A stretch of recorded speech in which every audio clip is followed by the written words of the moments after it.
баъди ман мега 30 та даҷҷоли дурӯғу мебирояд, каззобун, каззоб дурӯғу, куллуҳум юдаъи аннаҳу набиюн, ҳар кадомаш иддао мекунад ки ман пайғамбар ҳастам, вало набия баъди, дар сурате ки баъди ман дига пайғамбарӣ халос шидагиай, ман хотимаи пайғамбаро ҳастам. бале калимаи даҷҷол ба маънои намтари маккору каззобу мардума аз роҳи ҳақ мунҳариф созандара меояд. алҳамдулиллах. Боракалло. дар ҳамин фолклор, дар хосатан дар ҳамин латифаҳо, дар ҳамаи мардум баъзе персонажҳо ҳастанд ки бисёр машҳур ҳастанд ку. урусҳо ваня дурачок доранд, бисёр ҳамтари чизо. ай хидмонинан афандиву мулло Насриддину меган. ҳамин хеле ҳастанд чизое ки ҷӯҳӣ ё ҷӯҳо дар ҳамн фолклори араб ҳамн одами масхарабозе ки шояд ягон вақт ягон персонаж буд, ягон одами зинда буд, аммо баъдан оҳиста оҳиста ранги ҳамин афанди воришид, як қаҳрамони латифаҳо ки ҳамн дидаи ки шӯхиву мазоқи бисёр мекардааст, ҳамин персонажа бисёр истифода мебаранд.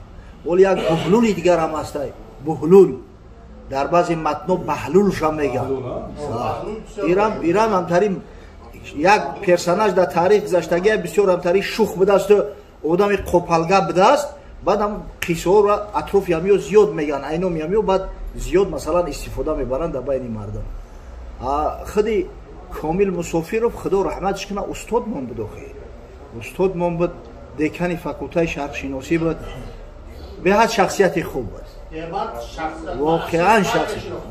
ҳамин кори нодурустай гуфт дар ин рӯзи якшанбе бо ай киҷо ковам бо биёван, негу бе комиссия қабул намекунам, гуфт ина комиссия ма ҳамуҷа шишт бовар кунед.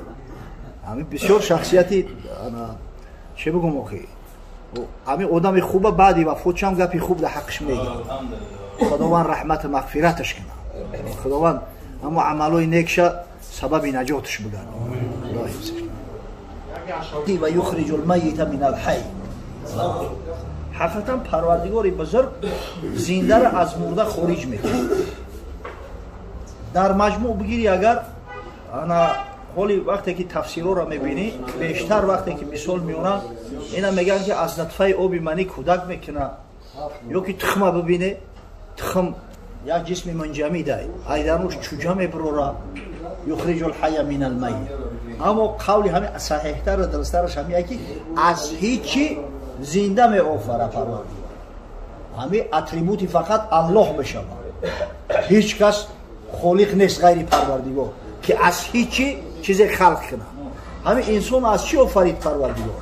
аз як мушт хок.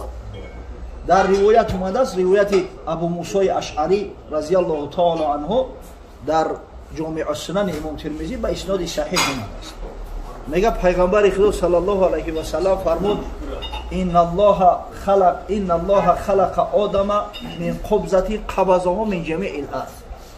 худованд одам алайҳи салом аз як қабза хок халқ кардааст ки аз тамоми кураи замин ҳамн хока гирифтан наздаш буд.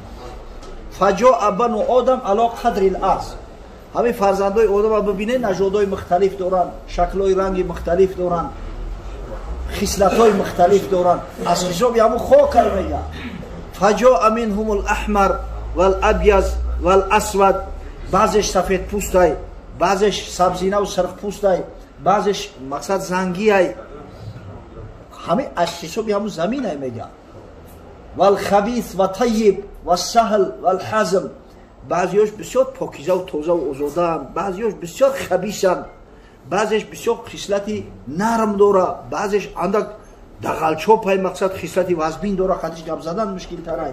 ҳамин аз ҳисоби ҳамн хоку, ҳисоби заминай. ҳамин ки аз хок ҷисми мунҷамида ин ҷон надора ку. аз ҳамин хок ки инсон ба худои таоло халқ кардааст, ҳамн яхруҷу лҳайя минал майит. зеро нутфа зинда ҳаю, ҳаяю худаш. ба ӯ мо чашм надорем бибинем, нутфаи оби маниро дар зери микроскоп бибинем, ҳамин қаҳаҷайрои зиндааш зиёде ҳаст ки зинда, ҷисми зинда. бале, ё ки ҳамн тухм, охи дар даруни ҳамн тухми хом ҳамн чизак ҳастай, ҳамн ҳуҷайрачаи зинда ҳастай ки вай чуҷа мешавад. аммо хокай охи خدای تعالی گویا که انسان از یک چیزی مرده خلق کرد آدم علیه السلام از خاک آفرید و قدرت داره که از هیچی هرچی به آفره این امی انسان هم دیده اختراعکار میشه و کاسب میشه و هنرمند میشه و ایلوی میگیره هیکل میکنه لیکن فرق چی است انسان برای یک چیزی را ساختن احتیاج به متریال داره به متریال خاکش باده ای دستش خاک نمیوید همین استوای نوبرمد اومدن یه را ریمونت دیگر همین رحمتی پدر ما خدا رحمتش کنه پلاتنیک بود دوریدگر بود زمانی خودش در استوی معروف بود خیلی مشهور بود در تریزه هم تری میکردن من یه روز شوخی و حضر خطی گفتم که گفتم همین مهم هم بکنی میگرده ما استویم این استوهای نوبرمد ببین چی چیزا میسازن شما حالی را هم دری باباگی و هم تریزهای باباگی و بعد گفت که سگیره لوچک یو را دیده یک تخته را عرق کرده دیگه نمیتونه همه اپارات های کله میکنن جونی سیاه میکنن استوی را میگن که تیشقتی بگیره خونه کنه یا تیشقتی انا ایرا استو میگن همه سویت بمبرک یا کرشو خلاص میشه آمین الله اکبر استوی پیش اونمو رندش قطی و عرش قطی و تیشش قطی خونه میکرد هیچی میکرد این خدای بزرگیش در همیه احتیاج به هیچی نداره هر چی لازم شود برای چی خالقش میگن خالق کل شی هر چی که خواست به همین یک امری کن میشود امری کن پیدا شد علی القری خدا رحمتش کنه در شرح فقه اکبر امام اعظم ابو حنیفه میگه که همین کلمه کن میوید کو فقال له کن فیکون در سوره یاسین همیرم به خاطر آنکه مردم درک کنن بفهمن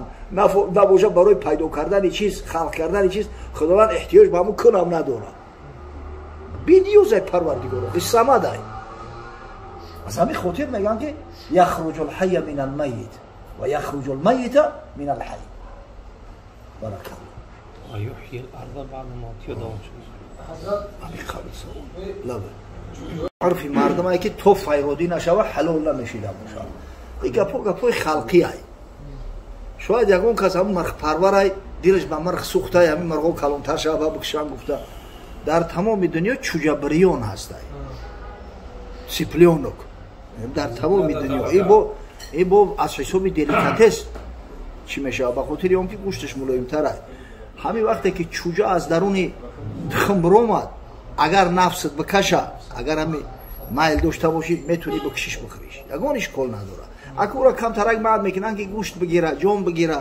اما هیچ حجت و فریادی شدنش نیسته همین زنده که باشه بسم الله گفت حلال که کشتش و حلال میشه بوکی نداره روزه را نصیبی مو گردون است همین بهترین تعامل را برامون عطا کرده است بهترین راه و وجه قطعی برامون امر کرده است که بخوره و بنوشه حقیقتا ببینید همین اندک گوش بکنه دیگه مو نمیخوره اصلا مردمی که تو بونکنه بو نمیخورین قدرتی پروردگار همینطوری بی‌تمیزن خدا رحمت کنه حضرت مولوی را میگه حبذا خان نهاده در جهان لیک از چشم خبیثان آن نهان خدای بزرگ یک همین دنیا را به حیث یک دسترخوان بسیار زیبا و آراسته کرده است نه که آدمی که خودش خبیث است در چشمش همین زیبایی و همین لذت هایی که خداوند آفریده است نمیتونه این جهان باغ پر از میوه شود قسم مار و مور هم خاک بود همین دنیا هم اگر نعمت باشه و میوه باشه برای مار و مور هم خاک میرسه در میان چوب گویا کرم چوب مرکی رو باشد چنین حلوای خوب نیاکه سیب شیرین نازنین موندگی او کرمه که همو فقط چوب میخورد چوب خورد همو چوبی سیب اونم خویده میخوره هم چیزی قوقی به مزه رو میگه در دنیا هیچ که خیلی لذت دیدگی نیست هیچ که تری عیش و نوش نداره نباشه سیب نازنین شیرین کشول در میان خاک گویا کرمی خورد این چنین حلوا به عالم کس نخورد کرمی لای خره که ببینید همه کنوش نعمت موندگی هم خاکه که میخوره در نظرش میتونه که عیده دیگه حلوای بلازت در دنیا وجود نداره برای همین شکرانه نعمت خدا را کردن در کار بچه‌ها شب و روز باید شکر کنیم متاسفانه نعمت زیاد شده است شکرگزاری کم شده است شکر کنیم خدای بزرگی که همه چیزا را برامون فراهم آورده است، امکانیت بوده است که همی را استعمال کردیم، قدرت داره که در یک لحظه همه همی را بگیره. اینا نگرفتش. یک کسلت میته که همیتا زور زور نگاه میکنی دسترخانه و هیچی خوردن نمیتونی، چیکار میکنی؟ خدای بزرگ دوست میداره وقتی بنده شکر کنه. همین شکر کردن بنده را دوست می‌داشت از پروردگار. ولی بعضی حالت‌های میشود که میگیم چی باید دعا میکنیم دعامون اجابت نمیشود. یگان پرابلم هک اگر اومد هم میگیم که همین دعا میکنیم خداوند اجابتش نکرده است. اگه شرط‌های قبول دعا خیلی زیاد است. در این باره صحبت‌ها را زیاد کردگیم. همین یک چیزاش تاکید کنم که بعضا همون دعا اجابت نشدن به فایده و منفعت بنده های. بعضیانش نیست. همین میخوایی که زودتر کارت برویه. خاصیت بنده همین مشکلش که آسان شد همه را دیگه فراموش میکنه. وای کافه همین دنیاش مغرور میگرده دویده. برای همین وقتی که دعا کردی بعضا میشود. برای دعا همه شرایط امکانو را فراهم آوردی. طعامی مقصد که از حرام پرهیز کردی، از لباس حرام پرهیز کردی، در جای پاکیزه گشتی، صدقاً هم دعا کردی. دعات که اجابت نشد بفهم که همجا یکون حکمت پروردگار هست. حضرت مولوی میگه که بس خلایق بس ملائک با خدا نالند زار که مجیب هر دعا ای مستجار منده مؤمن تضرع میکند او نمیداند به جست و مستند. ملائک ها میگه بعضا در پیش پروردگار شکایت میکردن که پروردگار او همین مؤمن بنده حقیقی تای غیری تو دیگه با کسی رجوع نمیکنه، هر چی طلب میکنه فقط از تو طلب میکنه. او زیرا مؤمنان را پیشواش محمد صلی الله علیه و سلم تاکید کرده است. حضرت عبدالله ابن عباس گفت اذا سألت فاسأل الله و اذا استعنت فاستعن بالله. اگر چیزی میخواهی چیزی طلب میکنی از خدا طلب کن، کمک هم که میخواهی فقط روی نیاز به سوی پروردگار بیار، ای خدا کمک طلب کن. تو عطا بیگانگان رو میدهی، از تو دارد آرزو هر مشتهی. خدایا میگه اوکی تو مراد اینا بیگانه را حاصل میکنی، مشرکا را کافرا را اینقدر دنیا شده دای اینقدر زینت دنیا را بروش فراهم آورده، اوقات بیچاره از مسلمانان هم احتیاج دارن. گفت این تأخیر نه از خواری است، عین تأخیر عطا یاری است. خداوند متعال در جواب میگفت است همین تأخیر عطا که در حاجت شنه میبرورم همین به خاطر کمک یاری هم بنده مای حاجت ها وردش زی غفلت سوی من اون کشیدش موکشان بر کوی من. اما حاجت بود که این مچیت اومده است خدا میگه آبی دیدش یاری میشود. ببین چنبر آرم حاجتش او وار رود هم در اون بازیچه مستغرق شود. حاضی اگر همین حاجت شبرارم خوناباد هم قمستی میشود. این دنیا همین خیلی یا چسبک داره و یا زرق برق داره که همین به خودش میلش میکنه که با نماز هم ترک میکنه و خدا هم دیگه فراموش میکنه. در صورتی که خدای بزرگ ما را موقتی که خلق کرده است برای عبادتش، برای ما و شما را جنت را آفریده است که اوخید هیچ وقت رحمتش انتها نداره، هیچ وقت غناش فقر نداره، اوخید سلامتیش بیماری نداره، حیاتش مرگ نداره، جاویدانی انمو عروس نازنین برات هدیه میکنه. خداوند هم میخواه که ما همو جبریم اوخی اولئک هم الوارثون، مؤمنای حقیقی وارث هستند. الذين يرثون الفردوس هم فيها خالدون. اینا فردوس هم به میراث میبرند، در فردوس جاویدانی زندگی میکنند. حضرت خداوندی میگه اگر حجت چبرو رو با به همین دنیا مستغرق میشوه و فراموش میکنه ما را. خوش همه آید مرا آوازی او، آن خدایا گفتن آن سازی او. حضرت خداوندی میگه من دوست میدارم وقتی بنده با آبی دیده ای خدا جان بگه، از من طلب کنه، به سوی من رجوع کنه. طوطیان و بلبلان را از پسند از خشاوازی قفس در میکنه. همه طوطی و بلبل برای آواز شیرین خشروش در قفس میگیرن. زاغ رو و چغز رو اندر قفس کی کنن؟ این خود نیامد در قصص. در جا دیده یکی از زاغ یا که یک بومه بگیرن در قفس بدوزن، ای رنگش بیزارن. بعد حضرت جنبش میکنه که نامرادی مؤمنان از نیک بعد تو یقین میدان که بهر این بود. یکی از حکمتاش همیه. برای این باید ما و شما شکرگزار باشیم. و آخر دعوانا ان الحمد لله رب العالمین. дар вақт ҳоли китоборо агар бибинӣ аммо дар миёни мардами мо бисёр мутаараф хутбаи никоҳи Бухорои шариф ай то ҳозира аки ин муллои ҳозиразамон ба фикрам хутбаро аксариятш намедона мегӯям муллои пешина ҳифз мекардан амира дар ҳофизашу ҳастай баъзеш ҳатто андеша накарда унамо 300 тангаи бухорияту зар ки маҳри мисли он аст ҳамонро меган ита фикр намекунанд ки ӯ 300 тангаи бухорияту зар оғи ба пули имрӯза чанд сад ҳазор доллар мешавад ба фикром айҷо қа пула меёбё ҳамуша меган ҳатто мана мақсад ки ҳамун дар ҳамун хутбае ки дар Бухорои шариф буд миқдораш муайян шидагӣ буд миқдори маҳра мегуфтанд дар китобҳои фиқҳӣ омадааст ки муайян кардани миқдори маҳр дар вақти хутба ҳоҷат нестад номи хутба агар дар хутба номи ҳамун маҳрам наган ҳеҷ номшам набаранд дар зимаи мард маҳри занак фарз ай ҳатман метавад не ки номша гирифтан ки анаи маҳр ҳамин шарт нестай не ки агар дар ҳамун хутба касе ҳифз карда боша дар ҳамун хутбаи арабиш ҳамин омадагӣ ай маҳр ба ҳамун мувофиқи урфу одат ҳамун чизе ки дар байни мардум мутаараф аст ба ҳамун миқдор дода мешавад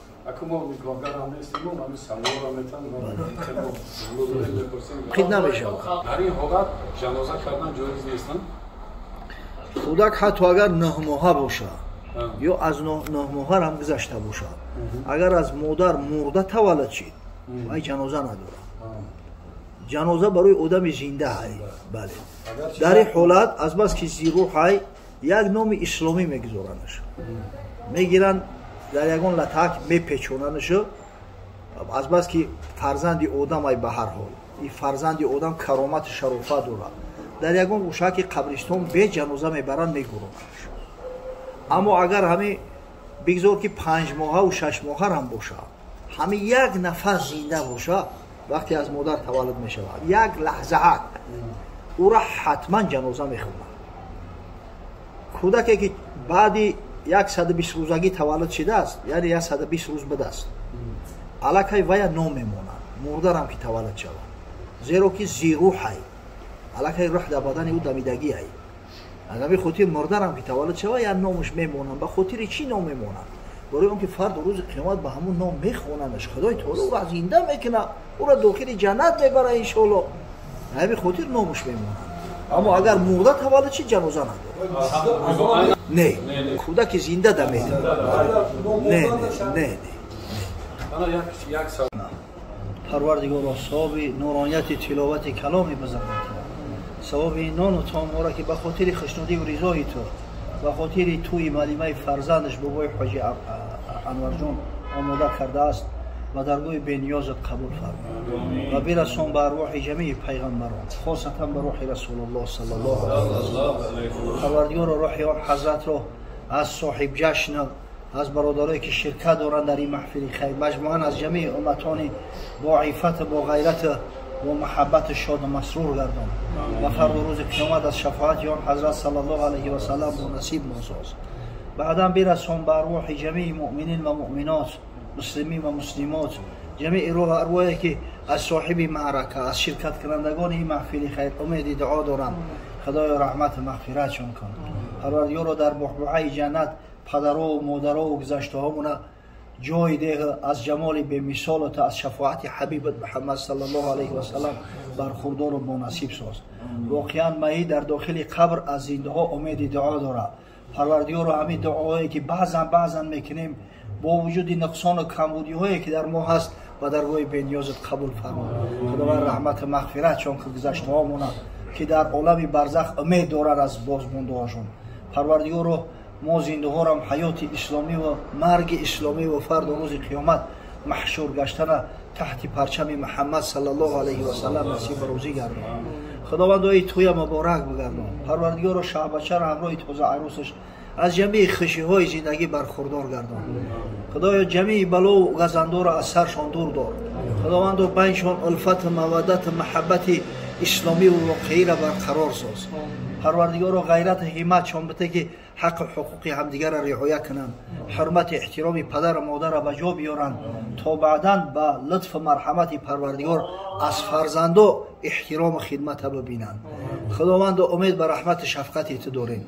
برادرایی را که در این مجلس خیر شرکت دارم به همین خیر روزای سعادت و خوشبختی برسون. برادرای راهدوری مونه که بعضیش در امریکا و بعضیش در روسیه هستند به هر مقصد مراد رفتگیان، خداوند در پناه امن اسمتت محفوظ شان دارم. با سالم سربلند تندرست به دیار برگشتن براشان نصیب روزی گردون. خداوند رزق روزی بنده های مؤمن تفراخ و وسع بگردون که هیچ وقت دنیا مانعی به هم جمع آمدن مسلمانان نگردد. پروردگار عاقبت عمرمون به خیر انجام ده. خداوند ایشان شمس الدین خان مورم که الحمدلله همه کورای گفتند ای حاجی چی کورای؟ گفتم این همه کورای انشالله. این رئیس هم هست، قاضی هم هست، مفتی هم هست، الحمدلله با خودیم هم هست. از جمعی بلاها حفظش کن انشالله. فرزندارم کلان شده است، نبیرهاش هم همیخیل جوان مرد محیب به غیرت به کمال برسان که خدمت مسلمان ها را کنه، خاصتا خدمت حاجی ها را. پروردگار عاقبت عمر ما به خیر انجام ده. ربنا افتح بیننا و بین قومنا بالحق و انت خیر الفاتحین برحمتك یا ارحم الراحمین.